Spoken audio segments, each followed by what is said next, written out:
रूसी लेखक Leo Tolstoy ने 19वीं सदी में एक रचना लिखी, वॉर एंड पीस, जिसका हिंदी तर्जुमा युद्ध और शांति के रूप में पूरी दुनिया में विख्यात हुआ। दुनिया भर में इस बात की तरफ चर्चा हुई कि युद्ध कभी भी मानवता के पक्ष में नहीं जाते, युद्ध कभी भी किसी के साथ खड़े नहीं होते, युद्ध से नुकसान होता है। युद्ध जो आरोपित कर रहा है वो भी दोषी है, युद्ध के लिए जो उकसा रहा है वो भी दोषी है, और युद्ध को जो बढ़ावा दे रहा है वो भी दोषी है। धर्मवीर भारती ने अंधा युग लिखा और उसमें एक निचोड़ की तरह दिया कि कौरव हो या पांडव, हार दोनों की होती है, क्योंकि युद्ध किसी की जीत के लिए नहीं होता। इस समय ऑपरेशन सिंदूर जारी है। हम ऑपरेशन सिंदूर के ऊपर कोई भी बात ऐसी नहीं कहना चाहेंगे जो मौजूदा वक्त में सरकार के दिए हुए निर्देश, गाइडलाइन उसके इतर हो। कोई भी हमारे पास आंकड़ा नहीं है जिसको हम ये दिखाएं कि पाकिस्तान में इतने लोग मार दिए गए या भारत के सीमावर्ती इलाकों में इतने लोग मार दिए गए। जो सरकार कहती है उसे ही हमारा बयान माना जाए, और सरकार ये कह रही है कि वो लगातार अभी ऑपरेशन सिंदूर को जारी रखे हुए। सरकार ने आज सर्वदलीय बैठक की, जिसका एक लाइन का निचोड़ अगर मैं निकालूं कि राजनीति नहीं होनी चाहिए, वो भी कब, जब इस तरह का माहौल हो। इस तरह के माहौल पर राजनीति न हो, इस बात के पैगाम के साथ सुनिए सरकार की तरफ से आधिकारिक प्रवक्ता कैबिनेट मंत्री किरण रिजिजू क्या कहते हैं। आज ऑल पार्टी लीडर्स का मीटिंग राजनाथ सिंह जी की अध्यक्षता में बहुत अच्छी तरह से हुई है। बहुत गंभीर विषय था, इसलिए सबने गंभीरता से अपने बात को रखा है। ऐसे वक्त में जब देश एक बहुत बड़ी चुनौती को हाथ में ले करके काम कर रहे हैं, तो इसमें राजनीति का कोई जगह नहीं है। ये हमारे पूरे पॉलिटिकल पार्टीज ने दर्शाया है, और सब लीडर्स ने एक मत से हमारे सेनाओं ने जो कार्रवाई की है ऑपरेशन सिंदूर को लेकर के, पूरे बधाई भी दिया और गौरव का एहसास सबको हुआ है, और सबने एक जुट में कहा है कि सरकार का हर निर्णय को साथ देंगे, सेना के हर कार्रवाई को साथ देंगे, और कोई इसमें विरोधाभास नहीं है। किरण रिजिजू को सुनते हुए यह बात समझ में आ रही थी कि भारत कैसे एक मैच्योर डेमोक्रेसी की तरफ आगे बढ़ रहा है। वो तारीफ करते हुए कहते हैं कि इस बैठक की अध्यक्षता रक्षा मंत्री राजनाथ सिंह ने की, और राजनाथ सिंह जी ने इस बात की तारीफ की कि हम जैसा अपने साथी विपक्षी दलों से उम्मीद करते हैं, वो उससे बढ़ करके ऐसे गंभीर विषय पर साथ में आकर बैठक करते हैं, सब उस बैठक में शामिल होते हैं, और जिस तरह की मंशा एक स्वयंभू राष्ट्र के भीतर एकजुटता की होनी चाहिए, उस एकजुटता के साथ वो बैठक होती है। और बाहर निकल करके जब मीडिया को ब्रीफिंग दी जाती है तो सारे नेता इसी तरह की सकारात्मक देह भाषा के साथ अपनी बात रखते हैं। पूरा सपोर्ट दिया हमने। खारगे जी ने कहा वो सही है कि ऐसी चीजें हैं जो डिस्कस नहीं करनी है, तो बस सबने सपोर्ट। राहुल गांधी के बाद आपको मल्लिकार्जुन खड़गे को सुनना चाहिए। एक गंभीरता, एक दूरदर्शिता और एक सजगता के साथ देश का सबसे प्रमुख विपक्षी दल अपनी बात कह रहा है। देखिए, मीटिंग में जो उन्होंने कहा वो हमने सुना। देश के हित में उन्होंने कहा कि कोई चीज कॉन्फिडेंशियल है रक्षा के विषय में, हम उसको अब नहीं कह सकते, ये उन्होंने कहा। तो हम सभी जितने भी पार्टी के लोग थे, सभी ने ये बताया कि इस घड़ी में, इस संकट के घड़ी में हम सब आपके साथ हैं, और आप जो काम कर रहे हैं करते रहिए, और देश के हित में हम आपके साथ रहेंगे। आपने मांग बस लेकिन जरा इस बात पर गौर करिए, और यही मैं कह देना चाहता हूं, राजनीति कर कौन रहा है? इन ट्वीट्स को गौर से देखिए, ये सामान्य लोग नहीं है। एक बहुत बड़ा अपने को पत्रकार कहता है और दूसरा बीजेपी का नेता और शायद मंत्री भी है दिल्ली में। उनको लग रहा है कि कांग्रेस के नेताओं की देह भाषा कैसी है। कांग्रेस के नेताओं की देह भाषा का अगर अध्ययन करेंगे तो ये देह भाषा ऐसी कतई नहीं है कि देश मुश्किल में हो और कोई मुस्कुराए। याद है ना, जब मुस्कुराने की बात कह रहा हूं तो बिहार की रैली से लेकर केरल के कार्यक्रम तक चेहरे पर मुस्कान किसके थी। लेकिन कितनी मैच्योरिटी है वो हमें और आपको भी बरतनी है। जब इस बात का सवाल पूछा गया कांग्रेस प्रमुख से कि प्रधानमंत्री इस बैठक में नहीं आए, सुनिए मल्लिकार्जुन खड़गे ने क्या जवाब दिया। पीएम नहीं थे इस बैठक में। नहीं, ये तो लास्ट टाइम भी हाजिर नहीं थे, इस बार भी नहीं है। ठीक है, ये उनकी मंशा है कि वो समझते हैं पार्लियामेंट के ऊपर है वो, तो ठीक है, जब वक्त आएगा पूछेंगे। लेकिन अब संकट की घड़ी है, इसमें कोई हम किसी को क्रिटिसाइज नहीं करना चाहते। विपक्ष अपनी जिम्मेदारी ऐसे निभा रहा है। विपक्ष बेहद संजीदगी से, गंभीरता से एक एक बात कह रहा है। खड़गे साहब ने यहां तक कहा कि प्रधानमंत्री को होना तो चाहिए, लेकिन बाद में जब उचित समय आएगा तब हम ये सवाल करेंगे। अभी हम इस पर कोई सियासत नहीं करना चाहते। मगर कौन लोग हैं वो जो सियासत करने के लिए पोस्टर लगाने लगे? उन पोस्टरों से मतलब क्या निकलेगा? इन पोस्टरों की दिशा क्या है? इस पर समाज और नागरिक दोनों विश्लेषण करें। संजीदगी विपक्ष की है, जरा इन बयानों से गौर से देखिए।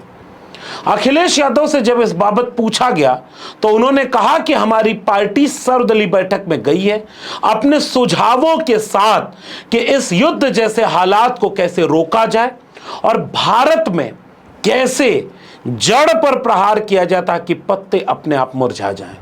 अखिलेश यादव ने आज फिर इस बात को दोहराया। जो हर पार्टी ने पहले फैसला लिया कि आतंकवाद के खिलाफ और आतंकवाद जड़ से खत्म हो, उसकी ब्रांचेस टूट जाएंगी तो फिर जड़ से आ जाएगा। इसलिए जड़ से समाप्त हो, हम लोग पूरी सरकार के साथ हैं। अब इसके बाद आपको सुनना चाहिए असउद्दीन ओवैसी को। असउद्दीन ओवैसी की अपनी एक इमेज है, उसको लेकर के आप सहमत और असहमत हो सकते हैं, आपकी अलग राय हो सकती है।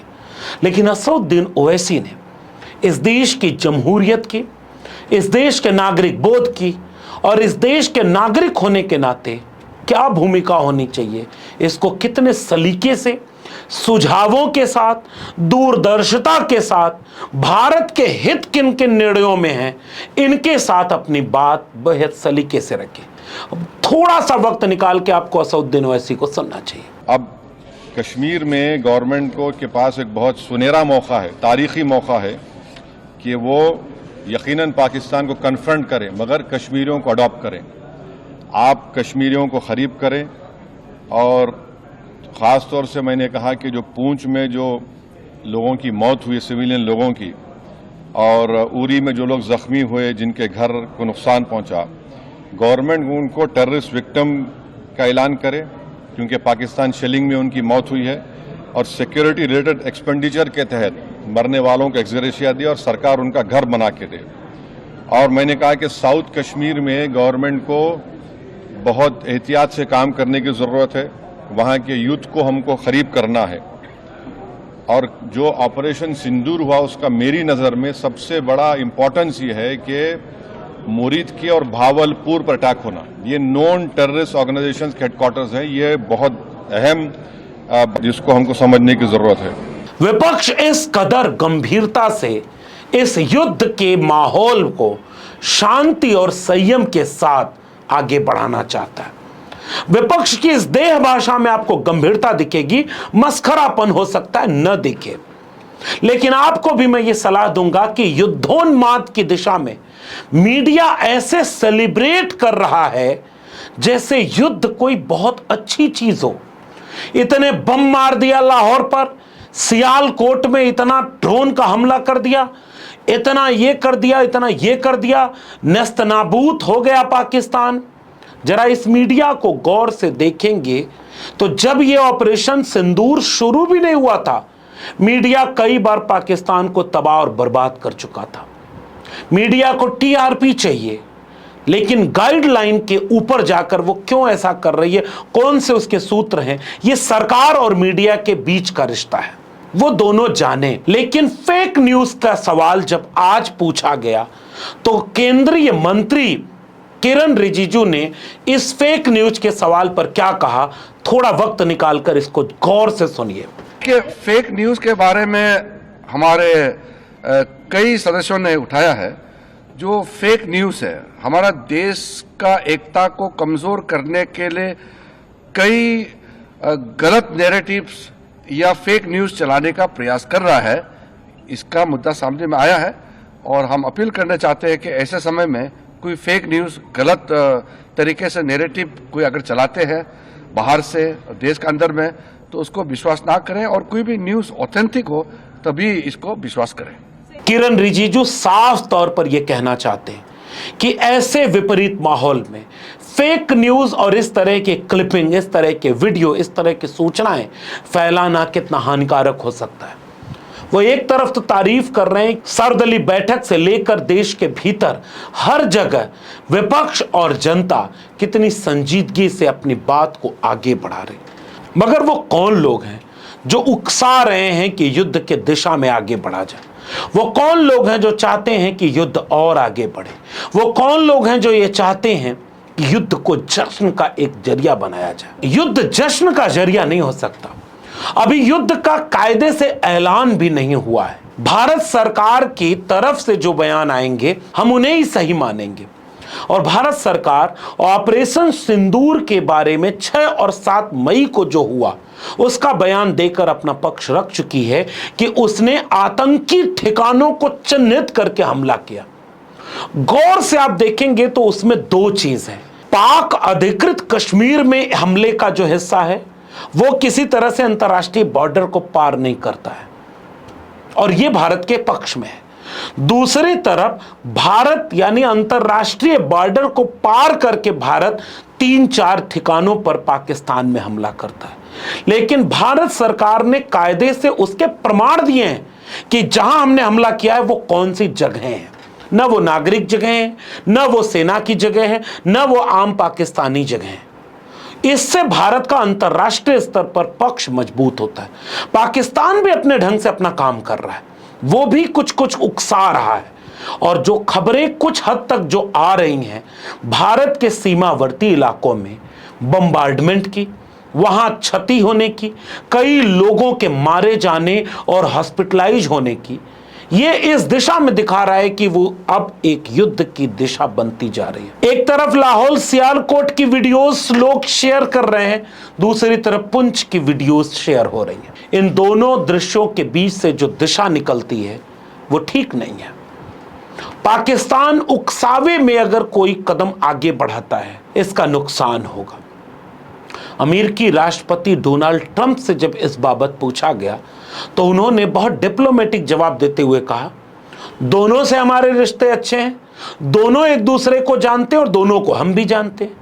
लेकिन इशारे में एक डिप्लोमेटिक जवाब देते हुए डोनाल्ड ट्रंप ने कहा कि लंबा नहीं खींचना चाहिए, ये सब खत्म होना चाहिए। My position is I get along with both. I know both very well and I want to see them work it out. I want to see them stop. And hopefully they can stop now. They've gone tit for tat. So hopefully they can stop now. But I know both. We get along with both countries very well. Good relationships with both and I want to see it stop. इस देश का कोई भी नागरिक होगा वो ये चाहेगा कि दुनिया में युद्ध जैसा माहौल कभी भी मानवता के पक्ष में नहीं होता है। पाकिस्तान अगर हमला करेगा और इस बात को इस तरह से लेगा कि नहीं ये हमारे ऊपर हमला है, जैसा संसद में खड़े होकर उनके नेता बोल रहे हैं, जैसा वो मीडिया में बोल रहे हैं, ये ऐसा लगता है कि उकसाया जा रहा है। अंतर्राष्ट्रीय स्तर पर इसकी राजनीति के असर क्या होंगे? क्या चीन चाहता है कि युद्ध आगे बढ़े? क्या रूस चाहता है कि युद्ध आगे बढ़े?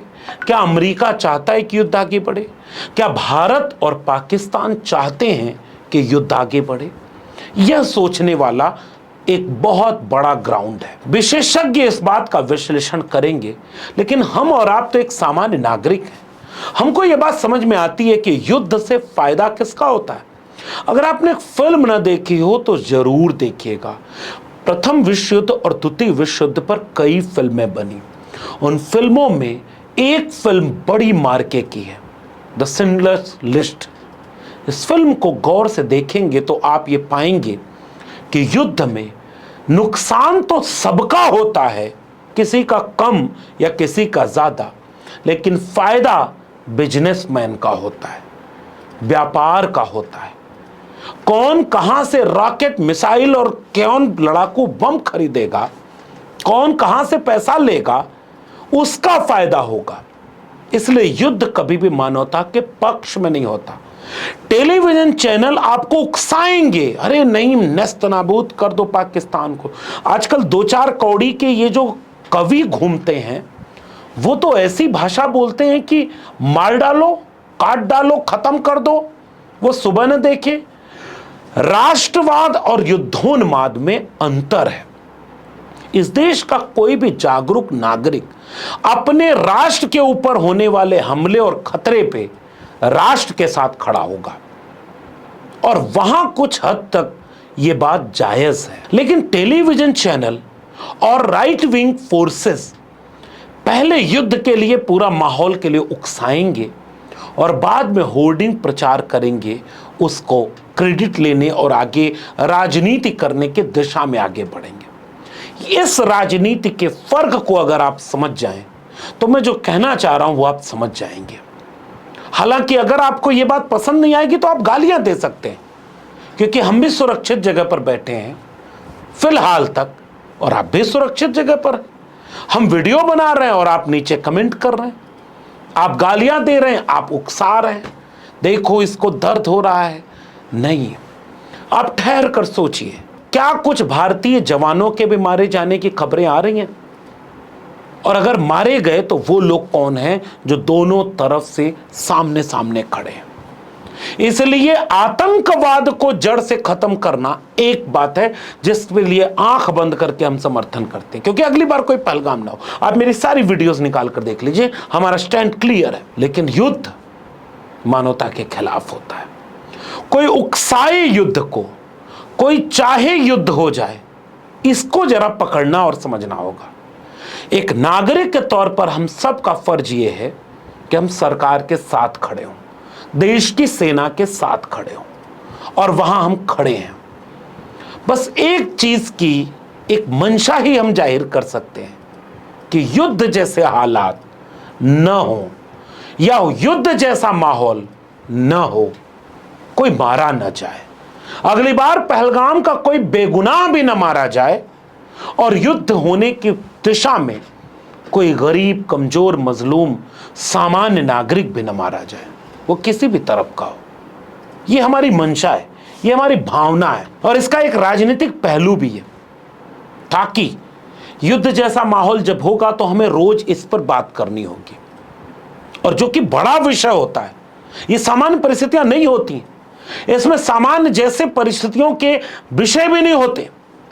लेकिन कल्पना करिए, इस देश का करोड़ों नागरिक हर दिन अपना पेट पालने के लिए अपने काम पर जा रहा है, अपना काम कर रहा है, सरकार नीतियां बना रही है, उन नीतियों का असर उन नागरिकों पर पड़ रहा है, लेकिन अब उन पर चर्चा ही नहीं हो रही। थोड़ी देर के लिए ठहर कर सोचिएगा, जो विद्यार्थी आंदोलन कर रहे थे, जो किसान आंदोलन कर रहे थे, जो मजदूर पीड़ित हैं, जो गरीब हैं, जो किसी तरह से अपना सवाल न्याय के लिए मांग रहे थे, अब न हम उस पर चर्चा कर पा रहे हैं, ना आपको उस पर देखने का समय है। हम उस पर बात भी नहीं कर पा रहे हैं, और आपको भी लगता है नहीं युद्ध पर बात करो, ऑपरेशन सिंदूर पर बात करो, तुम इंटरनेशनल तो नहीं जो इस समय कोई और खबर ले आए। इन परिस्थितियों को जरा गौर से समझिए, असली खेल कहीं यहां तो नहीं। मैं चाहूंगा देश की सेना, देश के इंटेलिजेंसिया, देश चलाने वाले लोग अपनी जिम्मेदारी निभा रहे हैं, और एक नागरिक के नाते हम और आप अपनी जिम्मेदारी निभाएं। और जरा गौर से देखें कि कोई सियासत तो नहीं कर रहा है इसके बीच में। अगर यह वाकई संकट का दौर है तो संकट में सियासत तो नहीं होनी चाहिए, और अगर सियासत केंद्र में है तो संकट बढ़ेगा या घटेगा? इस पर आप भी ठहर कर विचार करिएगा। मैं इसकी बहुत गहराई में जाने से बच रहा हूं। कहां किसने बम मारा, कहां कौन मरा, मेरे लिए मौत आंकड़े या संख्या नहीं होते। मेरे लिए संवेदना अहम है। देश के नागरिक होने के नाते हम देश की सेना के साथ खड़े हैं, और देश के नागरिक होने के नाते हम ये भी चाहते हैं कि युद्ध जैसे हालात न बने। धर्मवीर भारती ने एक रचना लिखी है, अंधा युग। कभी मौका मिले तो पढ़िएगा। युद्ध और युद्ध से जुड़े हुए युग के अंधेपन पर क्या शानदार लिटरेचर है। अभी उस पूरी रचना का 2 छोटा सा टुकड़ा आखिर में आपसे साझा कर रहा हूं।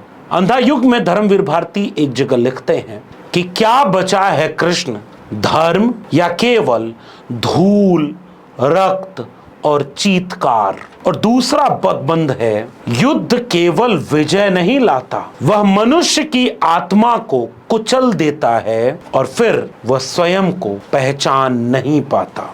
मैं उम्मीद करता हूं कि बहुत संजीदगी से, गंभीरता से और दूरदर्शिता से मेरी इस बात को समझेंगे और अपनी टिप्पणी नीचे कमेंट बॉक्स में जरूर करेंगे। अगर ये वीडियो आपको पसंद आई हो तो इसे लोगों तक शेयर जरूर करें। अगर अब तक मेरे चैनल को आपने सब्सक्राइब नहीं किया है तो सब्सक्राइब जरूर करिए। बेल आइकॉन दबाएंगे तो अगली वीडियो की सूचना मिलेगी, और अगर आप इस चैनल को ज्वाइन करते हैं तो हमें आर्थिक मदद मिलेगी। अगर आप इस वीडियो को ट्विटर यानी एक्स या फेसबुक पर देख रहे हैं तो हमें फॉलो करना मत भूलिएगा। फिर मिलेंगे, तब तक के लिए बहुत बहुत धन्यवाद।